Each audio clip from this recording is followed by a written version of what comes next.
All right, and we are good to admit all in 5, 4, 3, 2, 1. We'll go for Peter. Good morning. Welcome to the 2020 edition of the GNEMSDC annual meeting. The theme for our meeting and the theme for our work this year is Minority Business Development, a Catalyst to Change.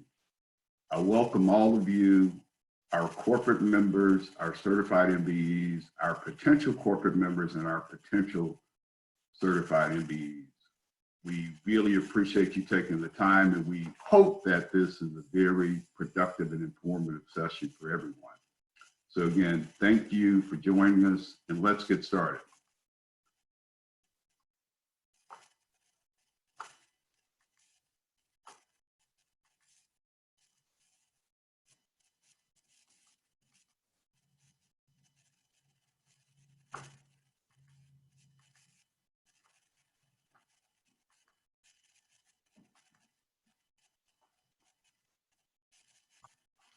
So we're going to do a few things today.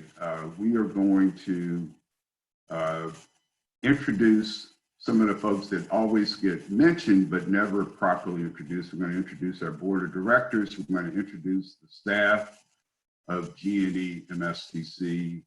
We're going to talk about the response that we've had to COVID-19, which has been an incredible pandemic. We're going to briefly talk about some of our highlights in terms of the work we did during 2019. And as importantly, we're going to share with you some of the things that we have done in response to the annual meeting we had last year in April of 2019. That was a very informative annual meeting.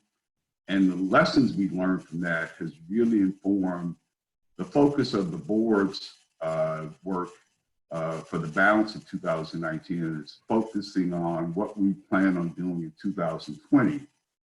And then we're going to talk about what is probably the most important aspect of our meeting today, and that's going to share with you the results of an economic impact study that we had commissioned last year and how that study supports what we're trying to do in terms of reducing and attacking the racial wealth gap that exists in this country.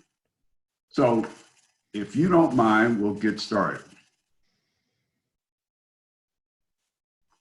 The board is a very dedicated group of men and women, and I hope everyone can see their pictures now. We have Andy from Walt Disney, Arvin from Nativson Technology. You'll want to advance your slides. I'm just not seeing the slides advance.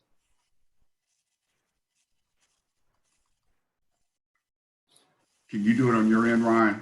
No, it's all, the screen share is all coming from your end, so you'll want to click on the PowerPoint to advance the slide.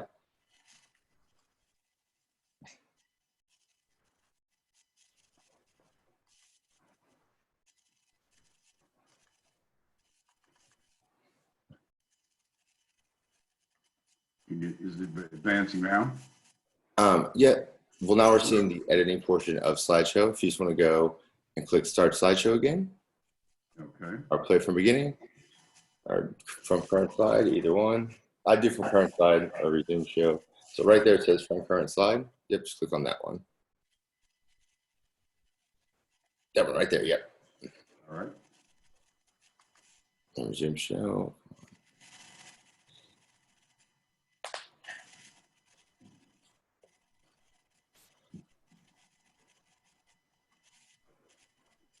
I'll just have you click on play from current slide one more time at the top, and it should go full screen.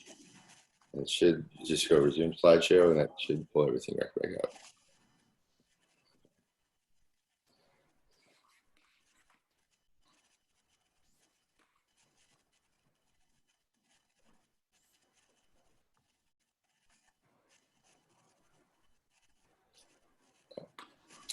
Let's go.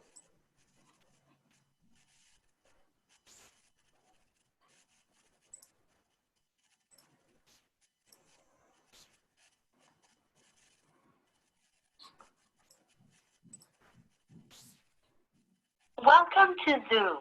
Enter your meeting ID followed.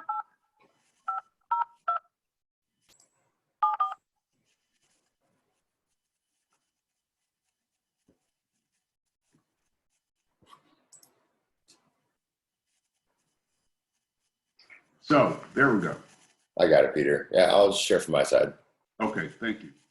So I'm going to just introduce our board members. Let me just start again. We have Andy from Walt Disney Company, Arvin from Medicine Technologies, April from Staples, and April is also a member of our nominations committee. The nominations committee helps select new board members. Jason from State Street, Sion from the Panther Group. Sion is not only the chair of the MBEIC, which is the Minority Business Enterprise Input Committee, but he's also on the Finance Committee and the Executive Committee. Jane from Harvard Pilgrim Healthcare. Jane is the chair of the Nominations Committee, and she's also a member of the Executive Committee, and she's the secretary to the board. So next slide, Ryan. And we have Mark Ham from Pfizer, who's a member of the Finance Committee, myself, Peter Hurst, CEO of the GNEMSDC, Ruth Johnson from TJX, Sakin from Boston Scientific, Monette from CVS Health, Jim Linehan. Jim is our board chair. He's a member of the Nominations Committee, and he's also a member of the Finance Committee. Inga Lee, who's a member of the Finance Committee. Next slide, Brian. Anthony from BRB Facility Services, Joanne from Eastern Bank, Chelsea from Connecticut Lottery Corporation, Francisco, who was formerly with Eversource and now with Pratt & Whitney, Dr. Ramesh from Sci Systems, and Mike White from ACP Facility Services. And our board officers are also very important. They work extremely hard. Jim Linehan is our board chair. Jane's our secretary. Ruth is the vice chair. Sion is the MBIC chair. And I'm the president and CEO. And the folks who really do all of the work at GNE, the staff. Jose Colon, who's our director of finance and administration. Joanne Wong, who's our Director of Corporate Services, Liliana Perisic, who's Director of MBE Services and MBE Certification, and Keith Greenaway, who's the Managing Director for MBE Advisory Services.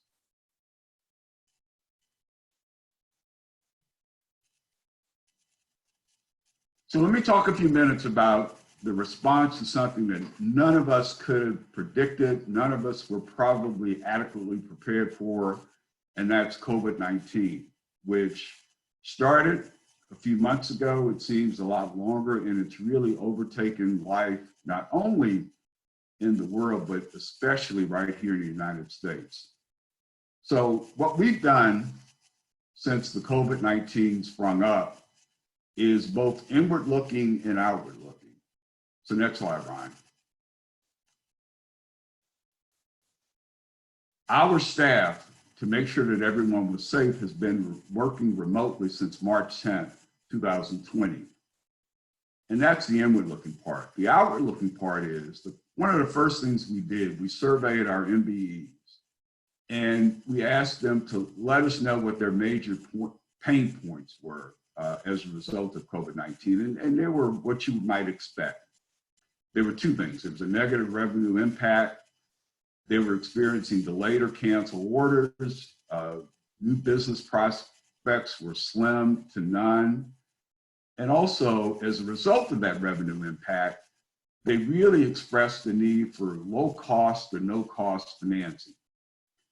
And after the survey was taken, we also started hearing from a lot of our MBEs that they really needed for our corporate partners to speed up payments. Because, as you know, a lot of times the payment schedule for the sale of goods and services by MBEs is somewhat long. So that was another pain point that was articulated post-survey, but it was also very important. In terms of how we looked at what we were going to do the rest of this year, we really decided to go virtual. All of our in-person events have either been postponed or we modified the format to 100% virtual, including, for example, this annual meeting, and we have some upcoming power networking events and matchmakers. All of those will be virtual. We have postponed our golf outing, and we're looking at the possibility in case this pandemic risk lasts into the fall of could we do a virtual conference? Could we do a virtual awards event? Hopefully we will have more clarity about vaccinations and testings by then, but we are exploring all alternatives because we want to make sure that all of our stakeholders can remain safe while we still deliver value through this pandemic. Next slide, Brian.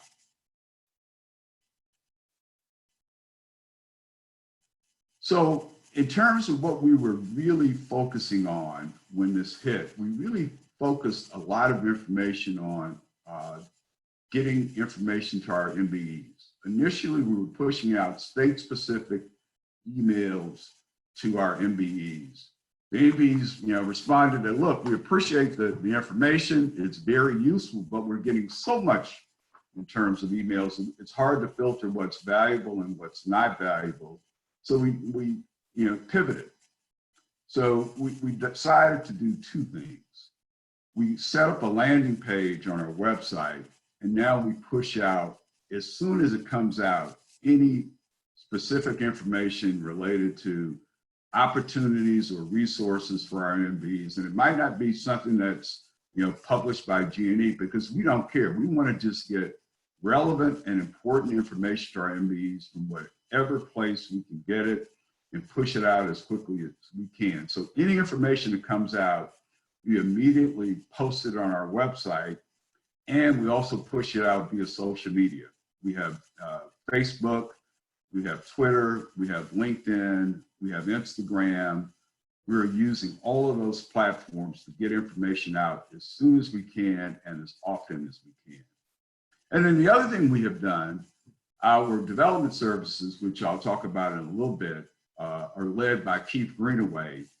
And we have been providing our MBEs with information and assistance in obtaining financing from the SBA or obtaining financing through the recently promulgated Paycheck Protection Program. And the other thing we've been doing is that there are a number of accountants and lawyers throughout our region have offered to provide services on a pro bono basis. And so we've used the website and social media to push those service providers offer out to our MBEs. And I think that's been very well received and very helpful from what I've heard in response. So next slide, Ryan. I'd like to spend a few minutes going through some of our 2019 highlights. And I'd like to do so in the context of three things that guide our work, which are certification, connections, and development. So starting with certification, if Ron, if you can go to the next slide. These are the three things I'm going to talk about in terms of a guidepost for what we've done in 2019. But I think it will also give you a sense of what we're doing more generally in 2020 and beyond. So next slide, Ron. One more.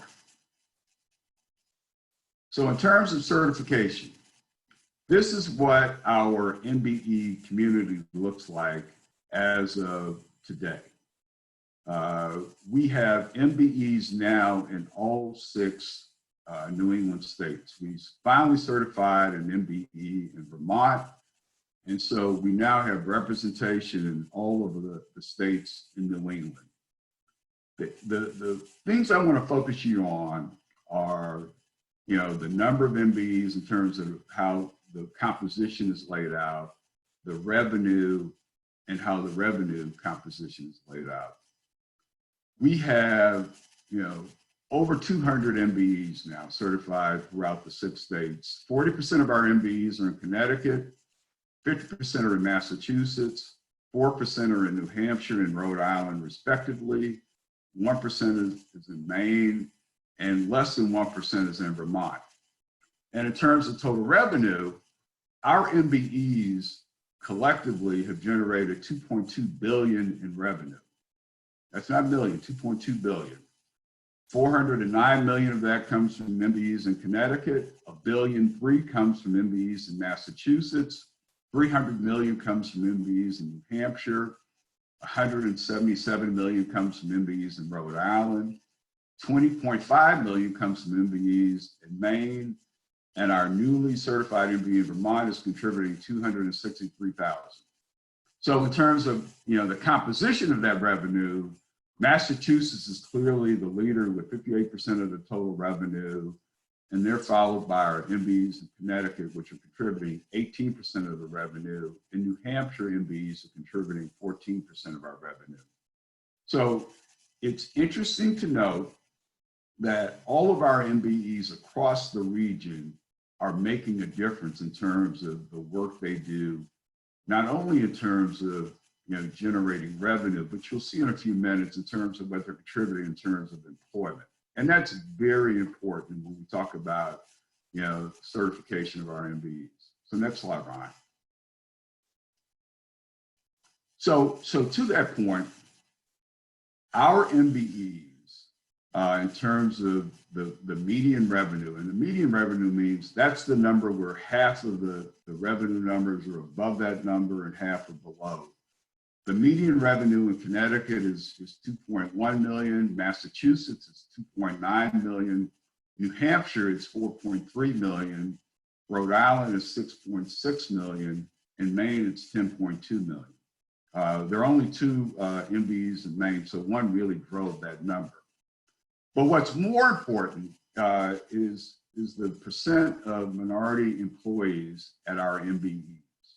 Because one of the promises that we make in terms of why minority business development is so important is that minority business enterprises hire individuals who are ethnic minorities as employees.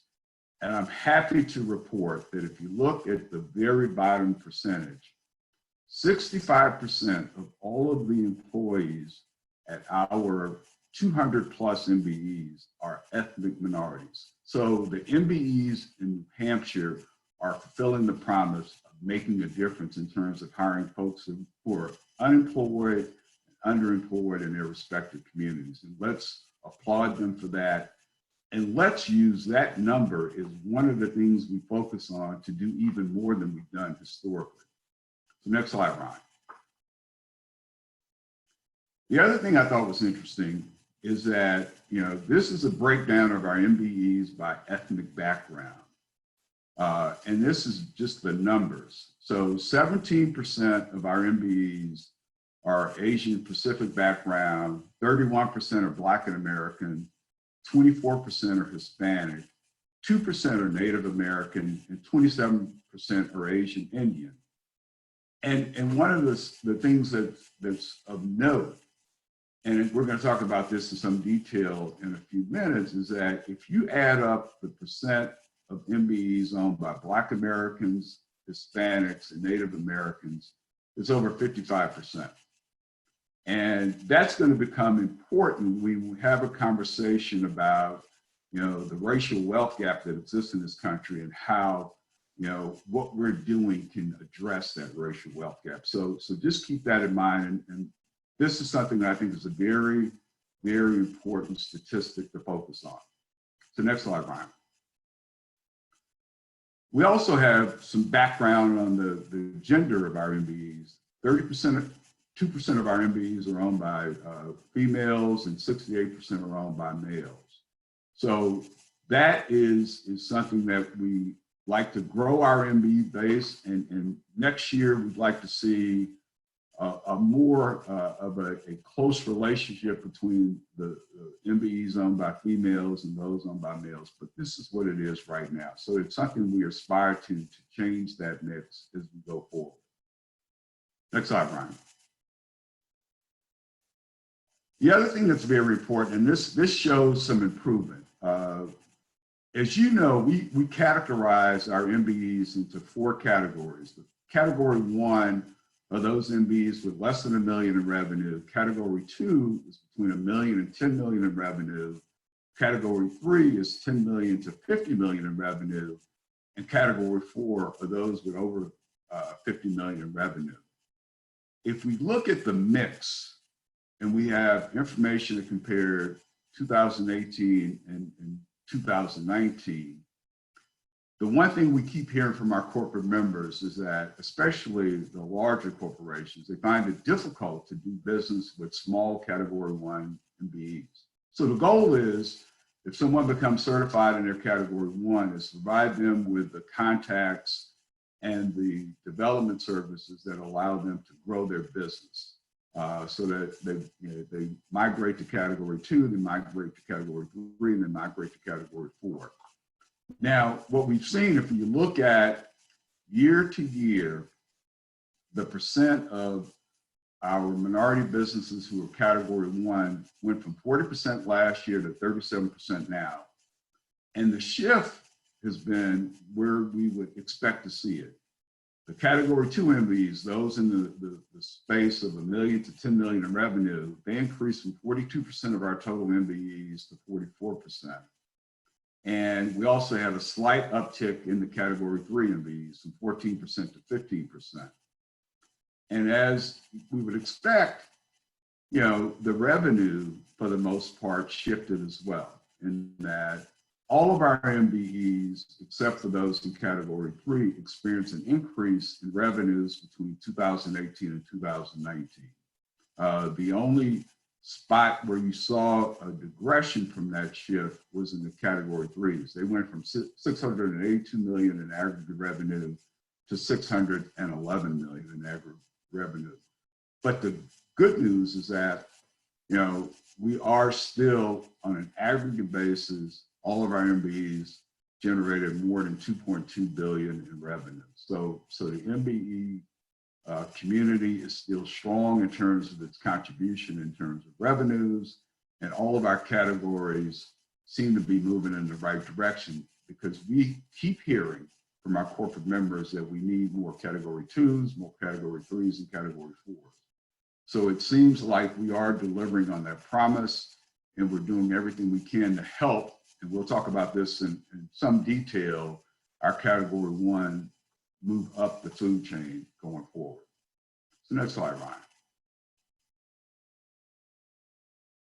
So on the connections, I'm not going to spend a lot of time on this, but I want to just share with you that there are 4 types of connections that we seek to sponsor. One is, we want to foster connections between our minority businesses and our corporate partners.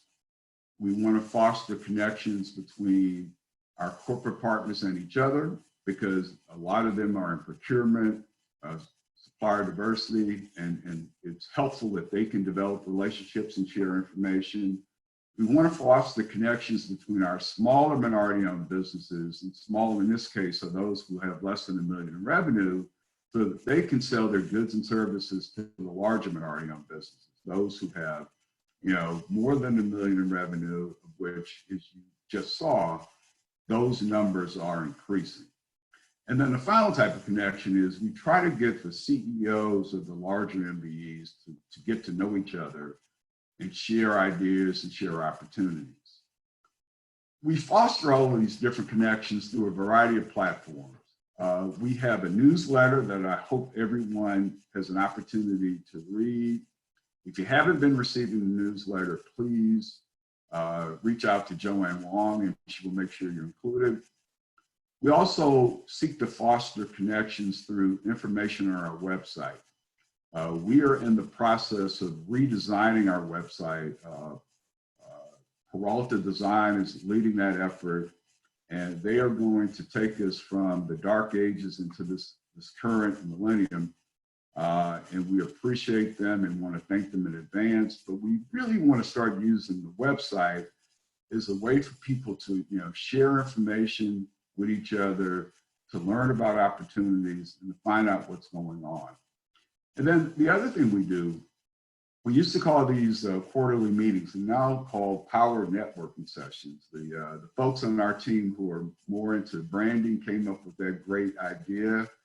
And we're going to, seek to influence that as much as possible. And then the other thing is, matchmaking. If you look at what we did in 2019, we really had a lot of very focused matchmaking events, and that's going to continue. But the way we do it is going to change, and it has to change because we're all operating now in a virtual world. So Ryan, if you could skip over a few of these slides.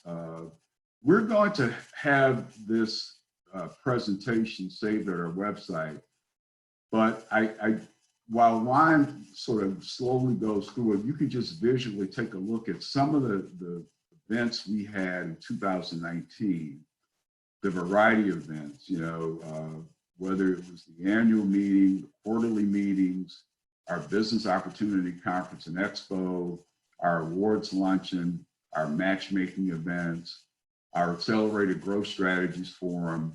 We had a multiplicity of different types of events in 2019. Not all of them were sponsored by us, but all of them were events where we either sponsored or had a significant part in making sure that they were successful. And I think that's part of what we were trying to do in terms of, making all of these different connections that I've talked about. The corporate to MBE, the corporate to corporate, the MBE to MBE, and the CEOs of the larger MBEs. All of those connections are important. And we will continue to do these kinds of things in 2020. But as I'll talk about in a few minutes, the way we will deliver these types of connections will have to be different. It will have to be different until we find a way out of this current pandemic. But we don't think that we can afford to stop the work we're doing to make all of these connections happen. So the next thing I'd like to spend a few minutes about is talking about our development services. Because for so long, GNE and all of the other regional councils have been identified primarily as places where you go to get certified. And that's certainly one of the things we do, and we try to do it as well as we can. We've also been known as an event-driven organization, and certainly we have events. We're going to change the way we have the platforms for the events in 2020 because of the COVID-19 crisis. But the one thing that I think is a untold and undertold story is our development services. And what do we mean by development? Ryan, if you could go to the next slide. What we mean by development is providing our MBEs with intellectual capital and financial capital. And the goal is very simple and straightforward. We want to make sure that they're contract ready when opportunities arise. And those development services include a combination of one-on-one business consulting for our MBEs, training programs for our MBEs that are subject matter focused, and our advanced leadership program. I introduced him at the beginning of our conversation today, and that's Keith Greenaway. Keith is the Managing Director of MBE Advisory Services. And he is the tip of the spear in terms of providing all of these development services to our MBEs of all sizes. And the all sizes points is something that's very important. Ryan, if you could go to the next slide. We don't have a one-size-fits-all approach to providing these development services in any aspect of it. So in terms of the one-on-one consulting, the approach we have for our category 1 MBEs, and again, category 1 is less than $1 million in revenue, is valuable, but somewhat different than the approach we have for those who are in categories 2, 3, and 4. And so when you're in category 2, 3, and 4, Keith, and to some extent, I support him on this, we're talking to our MBEs about inorganic growth strategies like mergers, acquisitions, and joint ventures. We're also talking to them about a variety of sources of capital, not only debt, but also mezzanine and equity capital. And as many of you probably know who were at our conference and expo last September, one of our certified MBEs is a private equity fund down in Stamford, Connecticut. And if you haven't gotten to know them, you should reach out to me or Keith, and we will make sure that you know about them, because it is very important to have, contacts with sources of private equity capital before you need it, because that capital is more patient and gives you more financial flexibility than debt from a bank. So again, keep that in mind. Keith, primarily and backed up by me, are really focused on making sure that every one of our MBEs has access to our development services, especially the one-on-one consulting. So the next slide, Ryan. So the other thing we do in terms of development services is training. And again, it's not a one-size-fits-all approach. The training offerings differ depending on the size of the MBEs, because there's a different need depending on the size and sophistication in terms of the business, and the training addresses those needs. And one place though, if you could go to the next slide, is we bring all of our MBEs together, irrespective of size, as our advanced leadership program.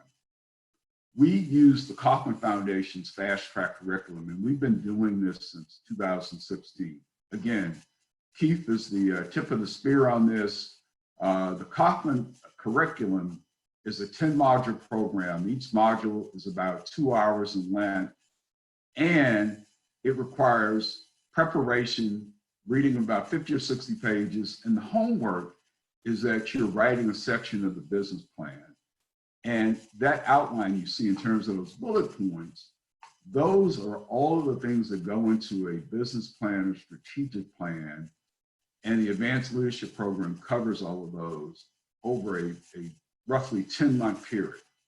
So we started the current cohort, and it's meeting almost monthly, and the participants will tell you that it's a lot of work, but if you're diligent about it, you will have a framework to operate your business. And that framework, and thinking about things strategically, is probably more important now that we've all dealt with the negative financial and health impacts of this COVID-19 than ever before.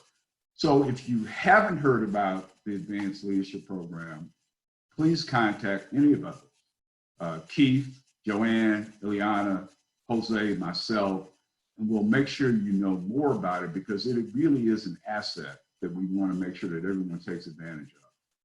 So next slide, fine. So these services that we provide in terms of development are important to us, and we fund it in two ways.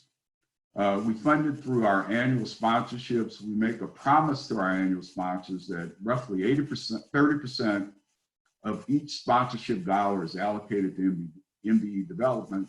We also fund it with competitive resources from external resources. We have a grant from the Massachusetts Growth Capital Corporation, which pays us to provide technical assistance to MBEs that need capital. Even if they don't need capital just from Mass Growth Capital, we can help MBEs in Massachusetts get the help they need to position themselves to get capital from some source. And also we have a grant from the New Haven Foundation to provide MBEs in a 22-town market area with one-on-one consulting, training, and access to our advanced leadership program. So if you have any interest in either one of those initiatives, again, contact any of us, and we'd love to help you.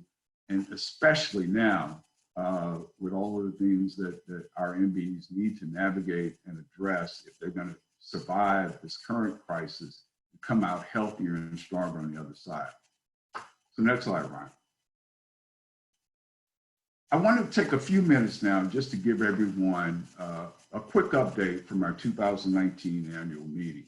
As you may recall, next slide, Ryan, is that in 2019, before that annual meeting, we sent out a survey with 2 questions. The 2 questions were, what do you think is the biggest challenge facing GNE? And second, what is your proposed solution to that challenge? Because, we're all good about, pointing out what the issues are, but we find it more difficult to articulate solutions. So we wanted both. So we took that survey, and at the annual meeting, as you may recall, next slide, Ron, we had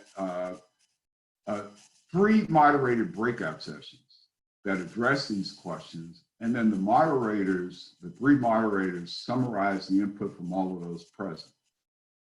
And that input was presented to and discussed in detail by the board of GNE at every board meeting throughout the remainder of 2019. And, you know, if anyone ever wants to see the whole discussion of what was summarized, you know, just ask us and we'll provide it to you. But one of the things I want to share with you is on the next slide, Ryan, is that the board, after a lot of strategic conversations, decided to create 3 ad hoc committees. And those 3 ad hoc committees focus on these 3 things: refining and improving the value proposition of GNEMSDC, increasing the number of corporate members, and also increasing the number of MBEs, and finally, improving GNE's events. And so those ad hoc committees were convened and constituted in September of 2019. They've been meeting diligently. The results of their work are continuing. Their work has been reported out to the board, and not only our December meeting, but also our February meeting. And the goal is to take everything we've learned and roll it into a strategic plan for GNE, so that as we move forward in 2020 and we look beyond, that we are focused on what we need to do to be as valuable as we can to all of our stakeholders, to increase the number of our stakeholders, and improve the ways that we interact with each other at the respective events. So next slide, Ryan. So now I'd like to just, you know, take a few minutes before I end and talk about something that is really important to me and I hope is important to you. And that is the interrelationship of a economic impact study that we commissioned in 2019, and how the work that we do, and the we is not just the staff and board of GNE, but all of you, our corporate members, our certified MBEs, in closing the racial wealth gap through the promotion of minority business development. It is critical and is something that we can do. Next slide, Ryan. We, again, the we is GNE, you are corporate members, you are certified MBEs.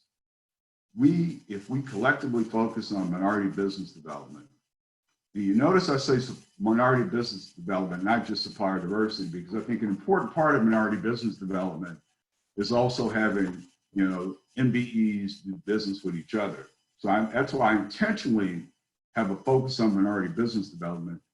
If we continue to do what we do, but do it better, do it with larger numbers, we can address the racial wealth gap that exists in this country. Next slide, Ryan. This racial wealth gap, let me just, you know, we talk a lot about income inequality, but, you know, wealth inequality is probably a more serious issue. And just so we're on the same page, when I talk about wealth, I'm talking about net worth, which is, you know, very simply assets less debt. So when we think about wealth in that perspective, if Ryan goes to the next slide, you will see we do have a serious issue in this country. In 2016, the Federal Reserve Board found that the median net worth of a Black American family was $17,600, while the median net worth of a white family was $171,000. So that's more than 10 times the net worth of a Black family. And the similar disparity existed when you looked at the wealth for Hispanic families. Hispanic families had a median net worth of $20,700. So it is clear from the Federal Reserve Board study that nationwide, there's a racial wealth gap that is permeating our economy and our country. Closer to home, if Ron goes to the next slide, it's even worse if we look at Boston. A recent study by Pew and the Federal Reserve Bank of Boston found that the median net worth of a white family in Boston was $247,500, while the median net worth for an American-born Black family was $8. That's not a typo, $8. The median net worth for a Caribbean Black family in Boston was $12,000. The median net worth for a Puerto Rican family was $3,000. Now, why is this important? Ron, if you go to the next slide, I'll tell you. You know, wealth or the lack thereof affects a number of things. It affects where you live. It affects the type of schools your children can attend. It affects whether you can afford to buy a home. And it affects whether you have the resources to start and grow a business.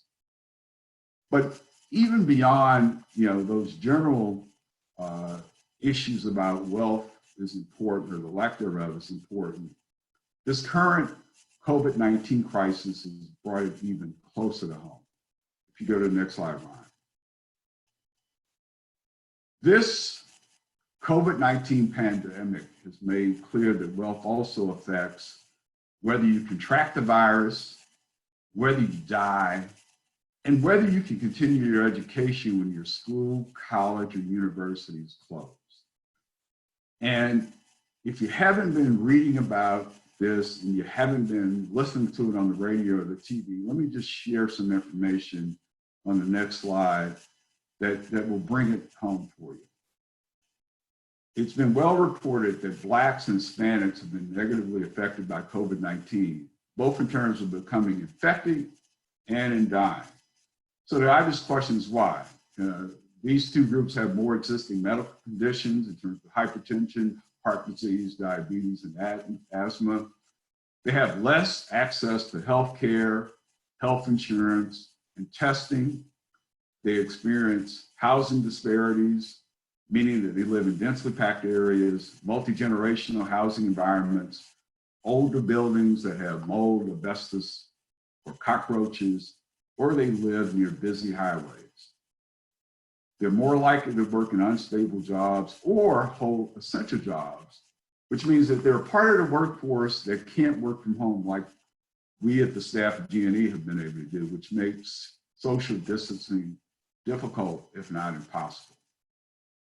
So not only is there an impact in terms of health and dying from this COVID-19 based on wealth and based on the race of those who are unfortunately at the bottom of the wealth ladder, but it's also our children. Ron, if you go to the next slide.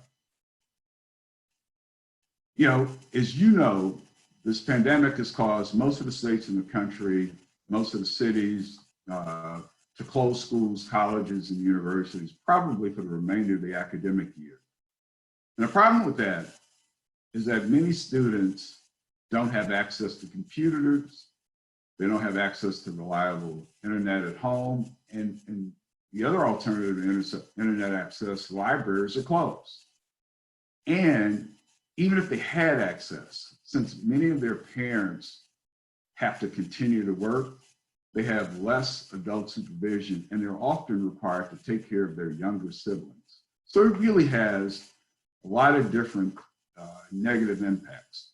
So the bottom line with this is that a wealth gap based on race and ethnic background is just contrary to what we should believe in terms of economic inclusion.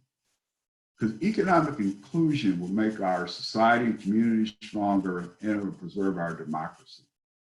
So the obvious question is, what can we do about it? Ryan, if you go to the next slide. We think that minority business development is an effective tool to reduce and reverse the negative impacts of this racial wealth gap that exists in our country and in the New England region.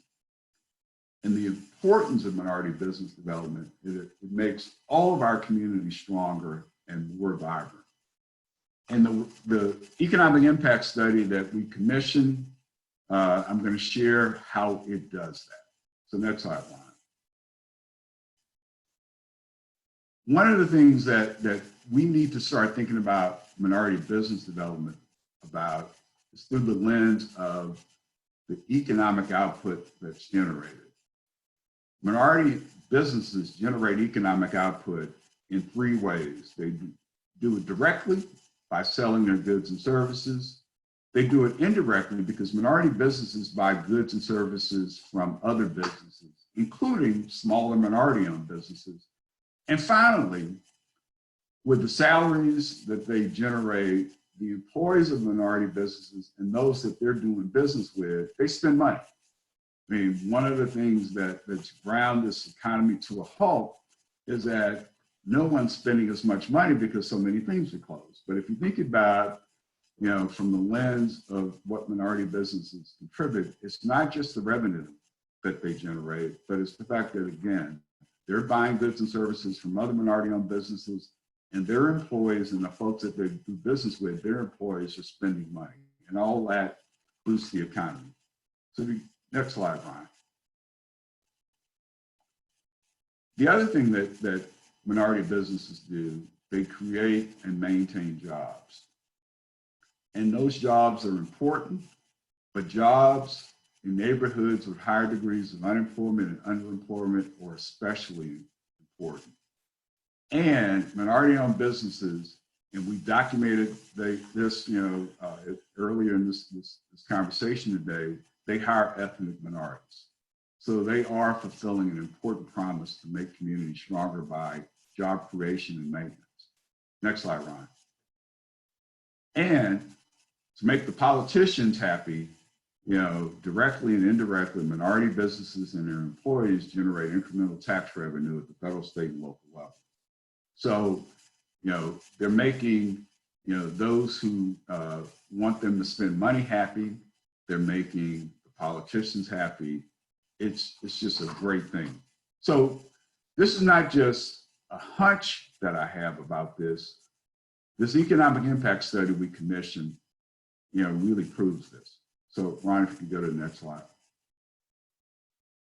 This study, it measured production, it measured jobs, and it measured wages. And again, it looked at it, and we'll go through it very quickly, not only the direct impact, the indirect impact, but also the increase in spending through what our minority business is doing. So Ryan, if you go to the next slide.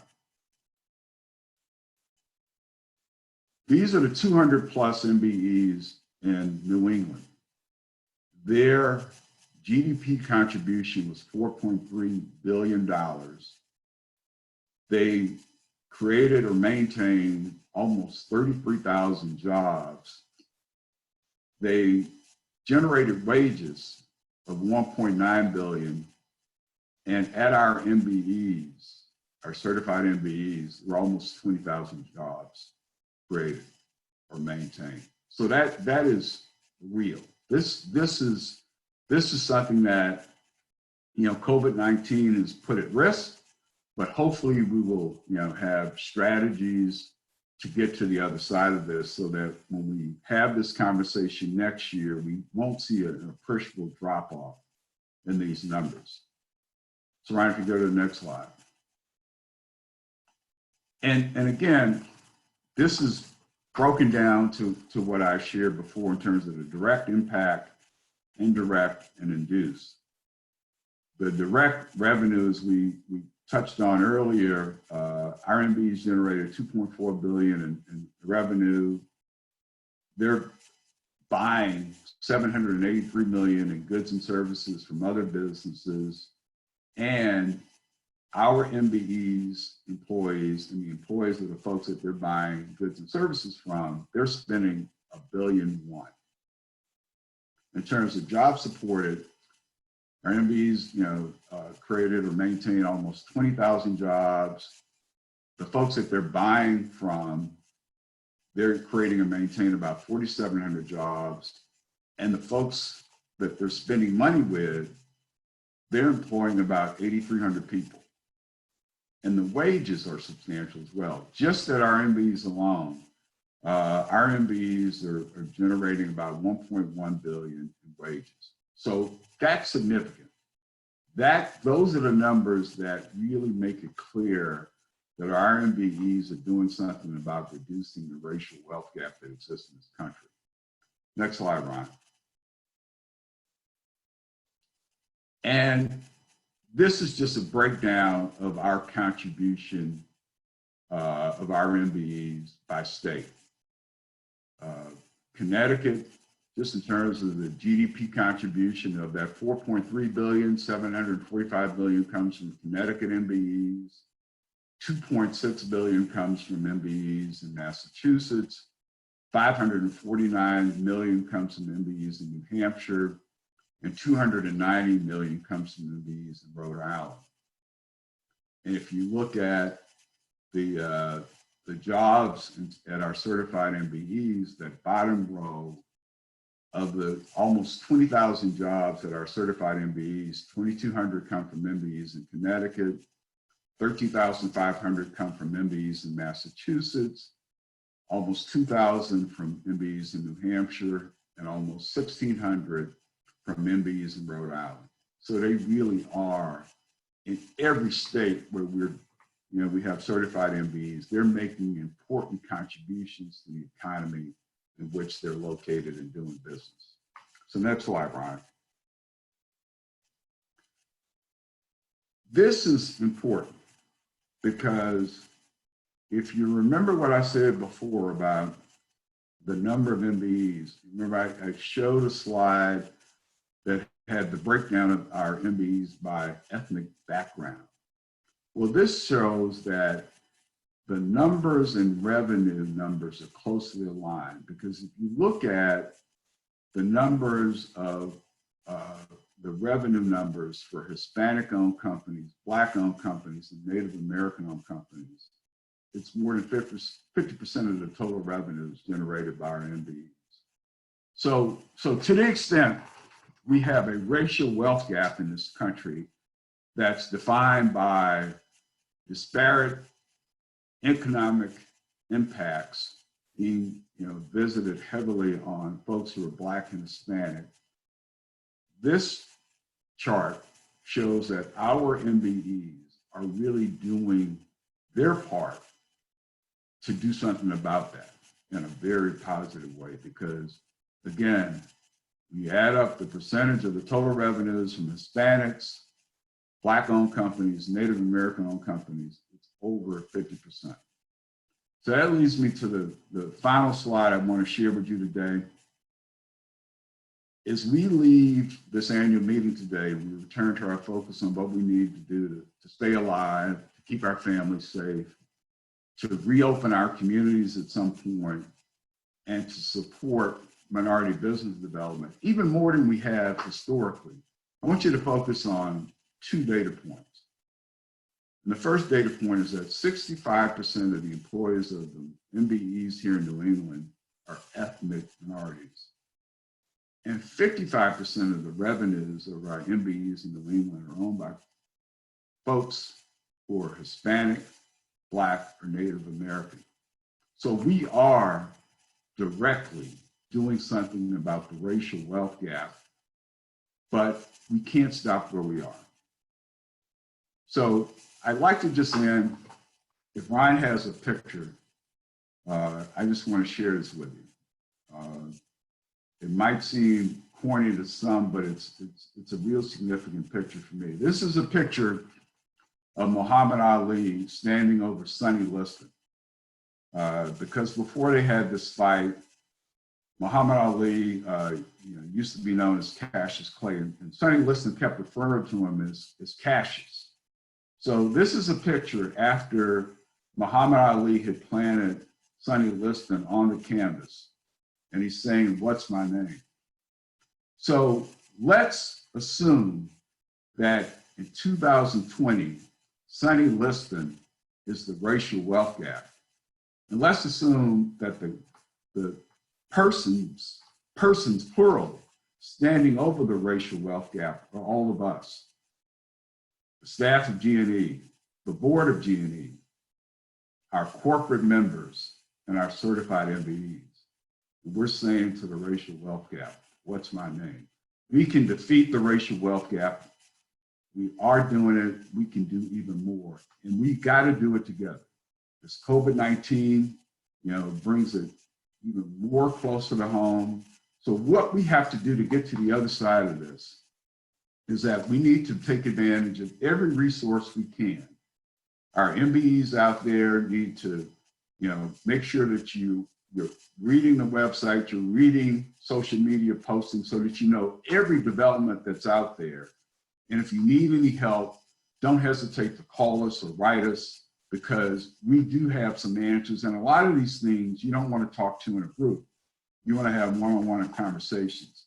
And for our corporate members, we're going to make sure we change the way we approach our business so that this virtual world doesn't impede what we do. We're still going to have matchmakers, but instead of having events, we're going to have a process that allows us to be more targeted and diligent to make sure that when you have a request for an MBE, we can fulfill your need, not only with MBEs here in New England, but also nationwide. And that's part of our promise to you. We want to make sure that we add value so that we all come out of the other side of this, hopefully mostly intact, but we definitely want to be stronger, and we definitely want to do everything we can to continue to beat back this racial wealth gap. So thank you, ladies and gentlemen. We now would like to open it up for any questions. And we appreciate you again listening and participating today.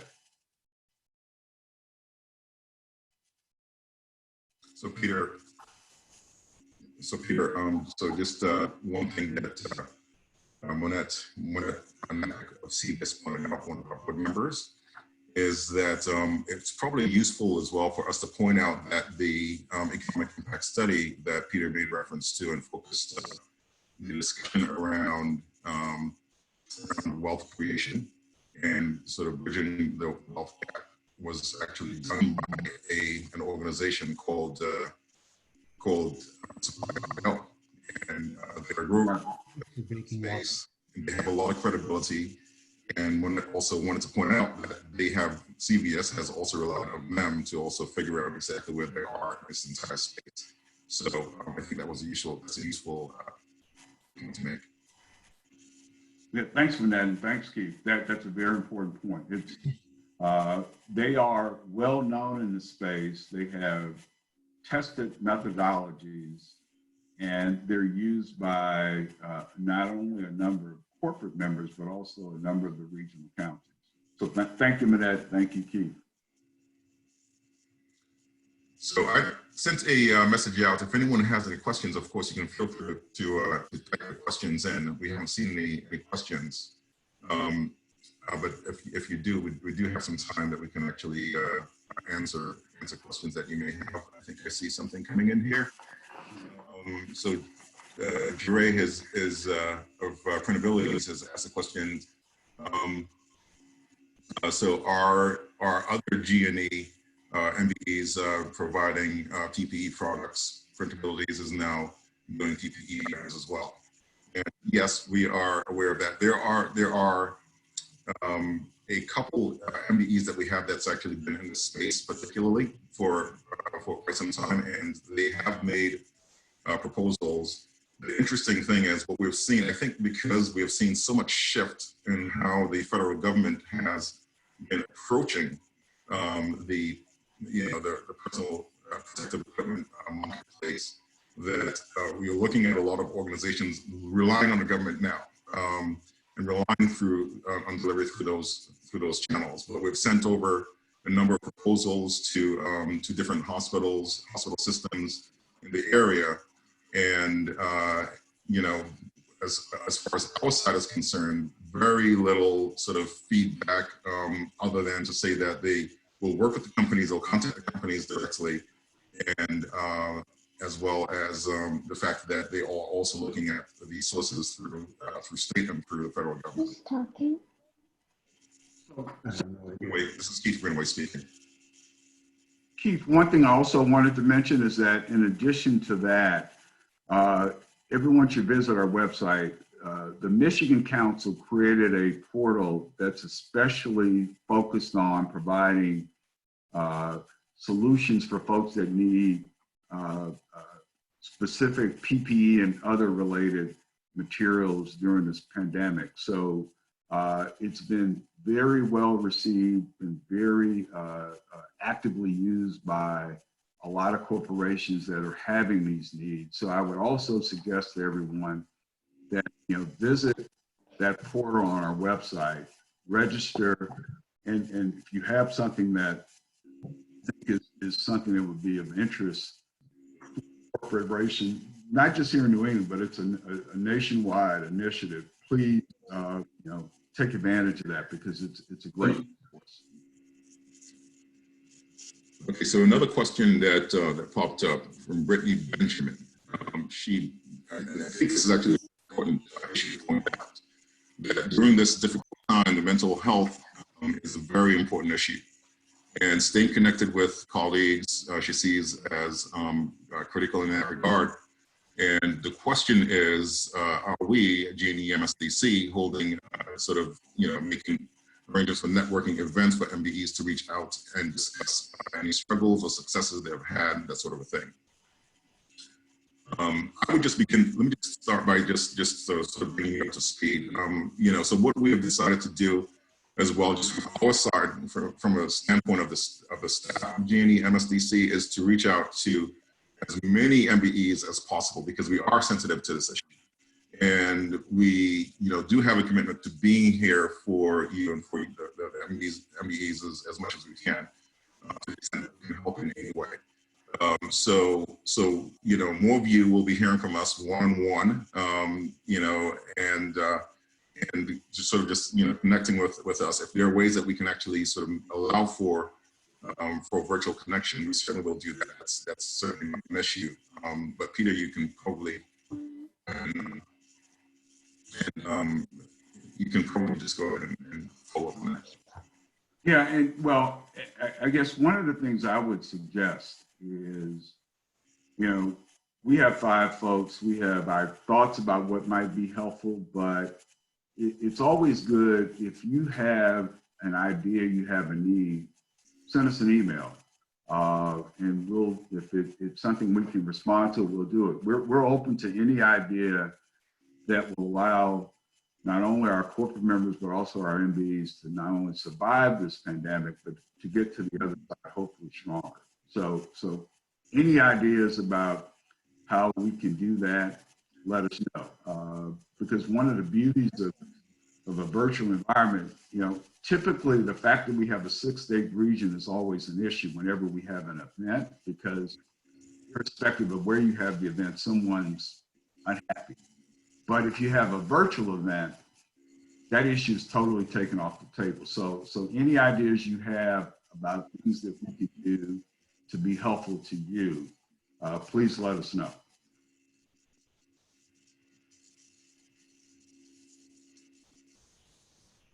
Any more questions?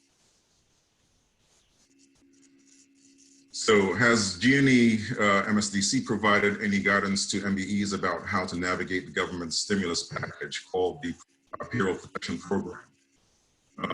So as the person who sort of primarily leads the MBE development, the answer to that is yes.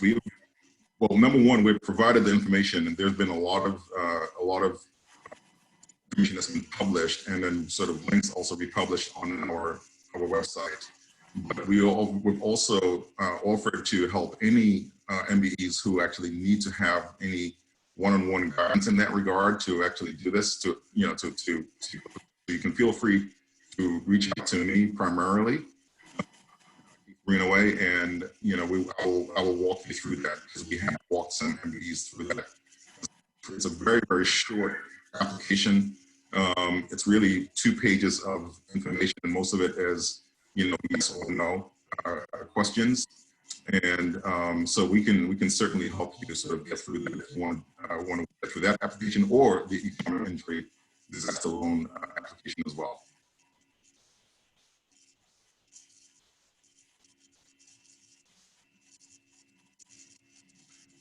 Okay, so Carlton and Neil mentioned early in the presentation, I was happy to see the growth and movement of MBEs from one category to the next. Please share your perspective on the source of the growth, new corporate contracts, expansion, or current contracts, new and larger federal state government contracts being awarded to MBEs, et cetera. I think it's a combination of 2 things, Carlton. Quite honestly, I think that we had an active initiative to try to, find and recruit large MBEs, and so Keith, was the point on that, and Keith and Ileana.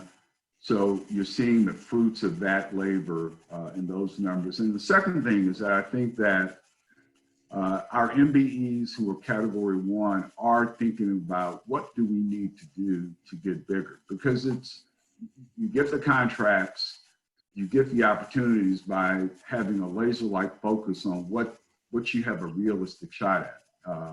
So I think I have seen MBEs be much more targeted, much more focused about where they can achieve opportunities and going after those opportunities.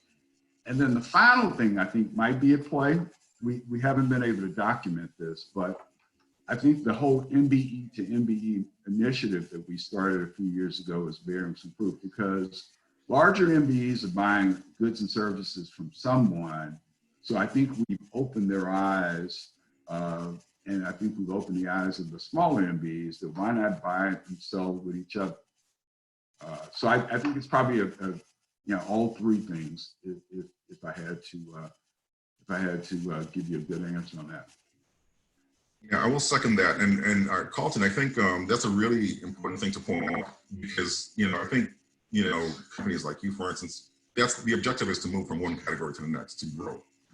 And Peter had alluded to the, a real commitment, which will be also reflected on our new and improved website, a real commitment to look at GNE as not only added value, a certifying agency, but equally important, adding value as a company that once you come through the door, we will do whatever we can. We'll leverage our resources, we'll leverage our experiences, we'll leverage our contacts, our networks to help you move from one category to the next, to help you grow bigger.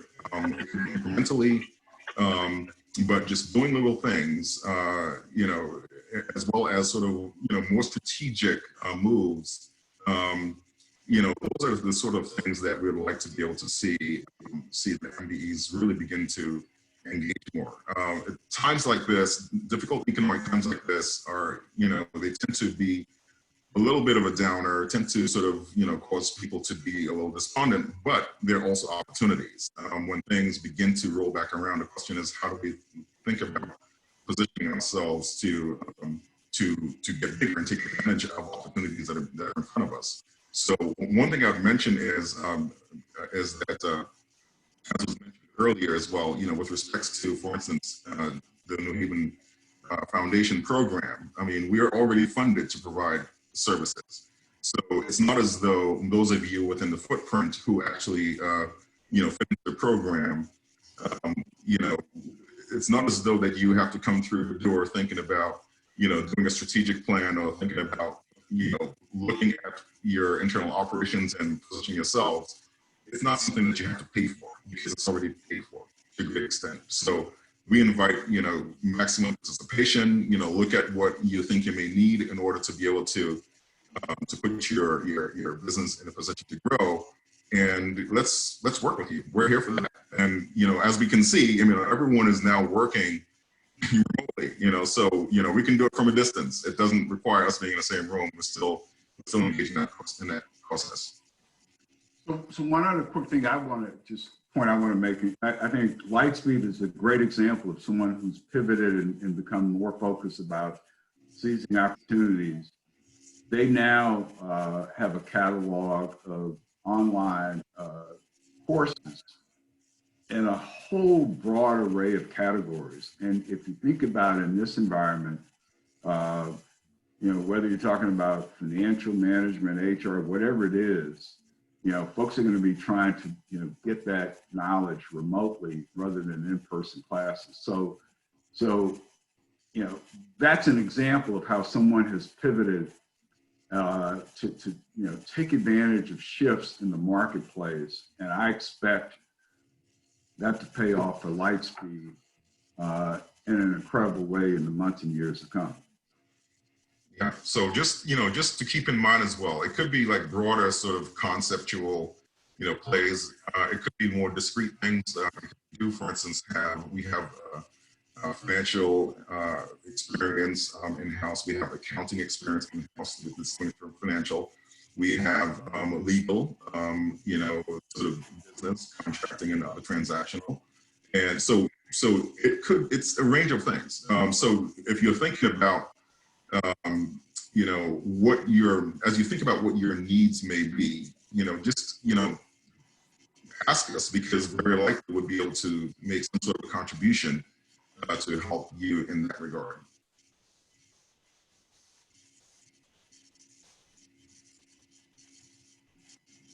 Now, I don't see. Okay, Keith, can you hear me? Anthony Yes. Samuels? Hey, I had a couple of things I wanted to ask. You know, I know we talked a few times about us, you know, buying from each other.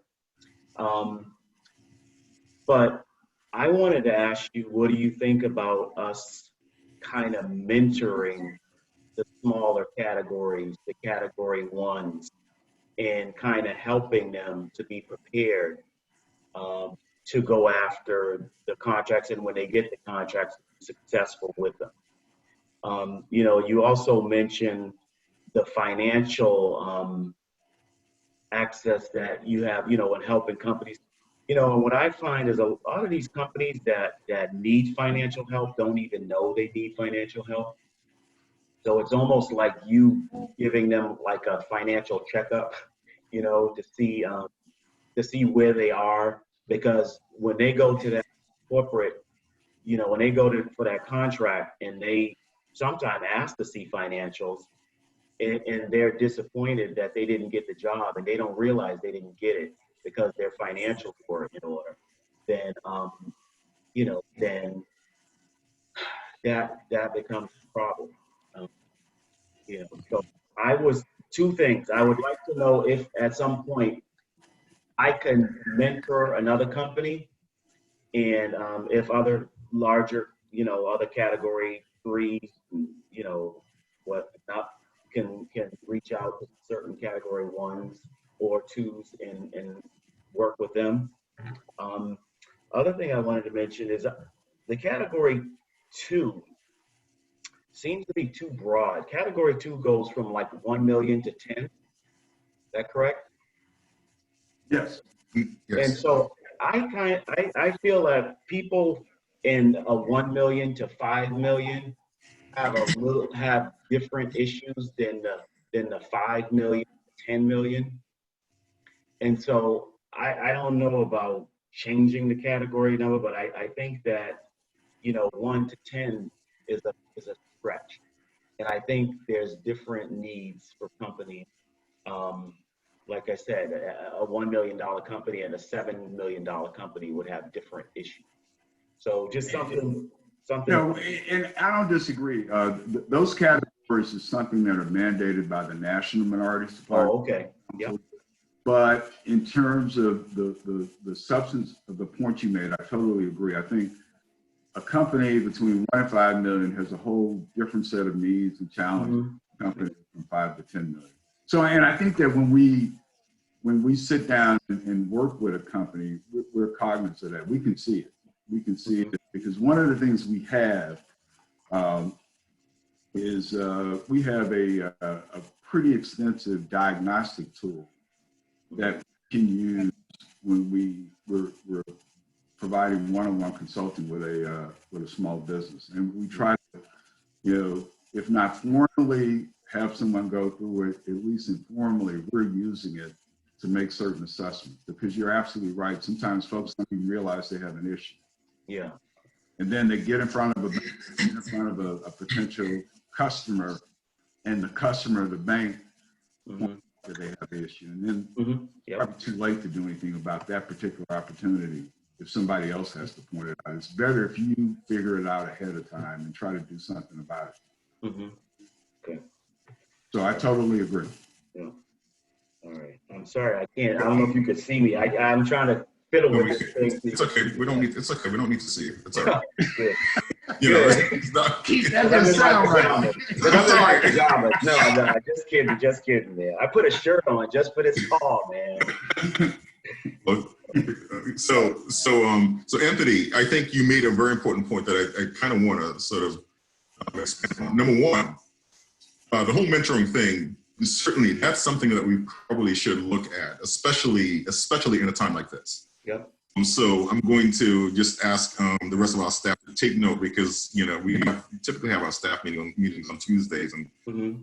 recently been thinking about how can we be of a different kind of and meaningful service during this time, and I think that is probably a very good idea. Mm-hmm. The other thing is that I wanted to just mention is that, yes, you are absolutely right. What typically happens is a company will sort of go out to get financing, Mm-hmm. and everything is a mess, and it basically paints a picture that you often say it's very hard to overcome that in the mind. Mm-hmm.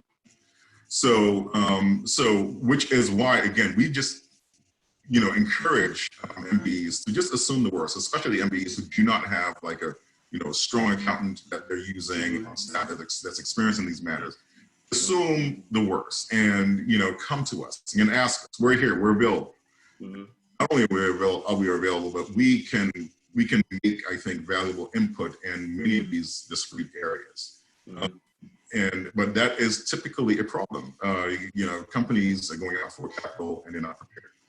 Mm-hmm. So let's so that is thanks for pointing that out. That is something that we would like to encourage all of the MBAs to sort of consider. Mm-hmm.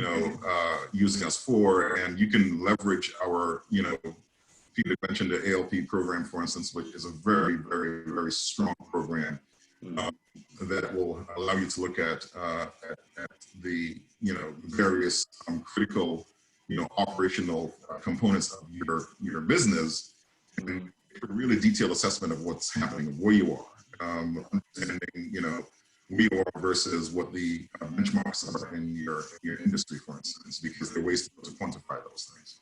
Yeah. So we encourage you to consider this. What's happened recently, our last scheduled ALP session, right in the middle of this crisis was very, very poorly attended compared to what we'd had previously. But we're going to look to get that back on track and invite others to participate. And many of you that are on this call who are interested in it, I would encourage you to certainly do that, especially if you now feel as though that you have the time, if you've done your PPPs applications, if you've done your EIDL applications, certainly, make some time and do this, because I think it'll be a good use of your time while, things are somewhat down. And if you need assistance with the applications, please feel free to send an email. You can see our emails. You can send me in particular. You'll see my email on the website. So please feel free to contact us, and we will certainly be available. kgreenaway@gnemsdc.org. We will be available to assist. So let me just piggyback on something Keith just offered. We all know the first wave of EIDL loans and the PPP program has been very, very popular with folks looking for money, nonprofits and small businesses. The money's probably going to run out. We should assume that there's going to be a round two. So my suggestion is, I have listened, and Keith has listened to a whole lot of webinars talking about this, but as he mentioned, it's a very simple form. When round two comes out, don't spend a lot of time listening to webinars, which can last an hour, and you may have 2 or 3 minutes of something that's worthwhile. Look to the website for what the essence of each program entails, and then reach out to us if you have specific questions that you probably wouldn't want to, ask in a public setting, ask in a confidential setting, and move quickly, because, the real key is not figuring out, what the program is all about. The real key is there's money, you got to take it to survive. So the sooner you move, the better off you are. Keith, you want to piggyback anything on that? No, I'm completely in agreement with that. What we've seen a cavalcade of Zoom, meetings on these things, on these issues, and we've participated in many of them. And yes, it's a long drawn out sessions that don't necessarily allow you to have specific questions. So we're here for that purpose, and certainly you should feel free to reach out to us, because we are here for you, and we want you to know that we are here for you. And there's no question that's going to be stupid. Come to us. Let us know. What your questions, what your concerns are, and let's try to find a way that we can actually be of some assistance to you.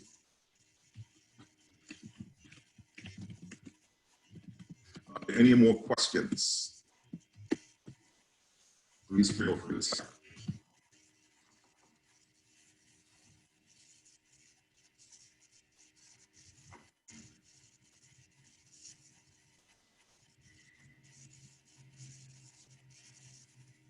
So if there are no more questions, I'd like to thank everyone for participating today.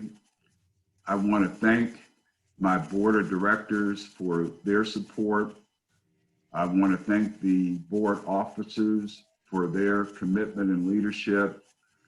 I want to thank all of our sponsors, because as you may not realize, roughly 40% of our revenues come from our annual sponsors. And those sponsorships are not really focused like they used to be on events. They're really focusing on giving us the ability to keep the doors open, to keep delivering value to our corporate members and our MBEs. And those sponsorships are really important to allow us to do the work we do. So we've been running a list of all of our sponsors while we had this Q&A for a reason, because they're really important to the work we do. And finally, and most importantly, I want to thank each and every one of you, each one of our MBEs who are focused on making payroll every 2 weeks, who must pay the rent every month, who are trying to get business, because if they don't kill it, they don't eat. Our corporate members who are providing opportunities to our certified MBEs, because all of us, as I mentioned before, all of us collectively, we are doing what we need to do to reduce this racial wealth gap. We were concerned about this racial wealth gap before this pandemic, and now it's made it even more critical that we focus on it, because I'll end with this. Every CEO, every CFO, every board of directors is always looking for another customer. Every politician, whether you're at the federal level, the state level, or the local level, is looking for another dollar tax revenue. So to the extent that our work not only reduces the racial wealth gap, but helps create more opportunities for our corporate members and more tax revenue for our politicians, we're creating an environment where we make our community stronger, we make our society stronger. So thank you for attending. Thank you for supporting the work we do. Thank you, and have a great day. And please be safe.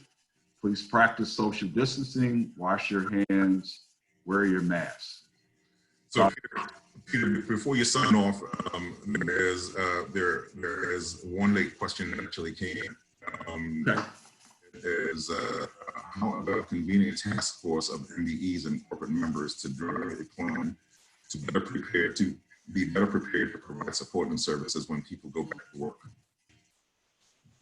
So convening a task force to come up with a plan to provide the kind of support that they believe that people, MPs, and are going to need when it's time to go back to business. So one of the complicating factors, I think that's an interesting idea, is that you may know that a number of the Northeastern governors have convened a gathering to do that. And those gatherings include the chief of staff for each governor, someone from the business community, and someone from the public health community. I think that we should probably, rather than just spin our wheels, we should, wait and see what the governors are going to recommend, because what's going to, be effective both from the MB side and the corporate side is not something that any of us can control. We can have, a task force, but I think that we need to first look at what the governors plan to do.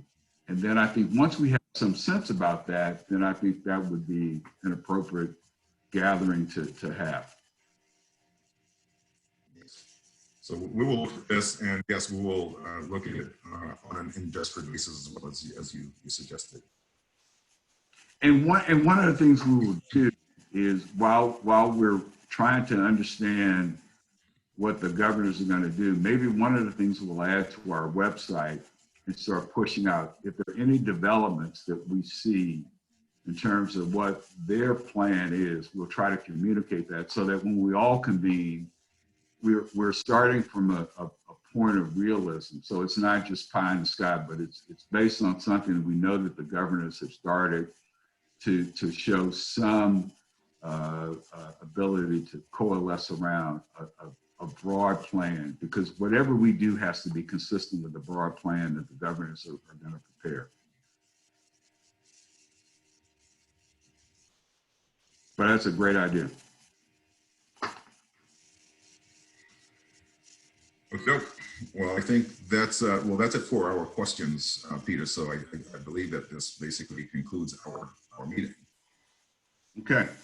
So thank you again, and we will see you virtually pretty soon. We're going to have our power networking event, and again, as I mentioned going forward, matchmakers will continue, but there will be a process rather than an event, and we'll share more information as what we mean by that. But we are we've had some very robust conversations internally. We're going to make sure that in this moment, we even make the matchmakers more effective than they've ever been.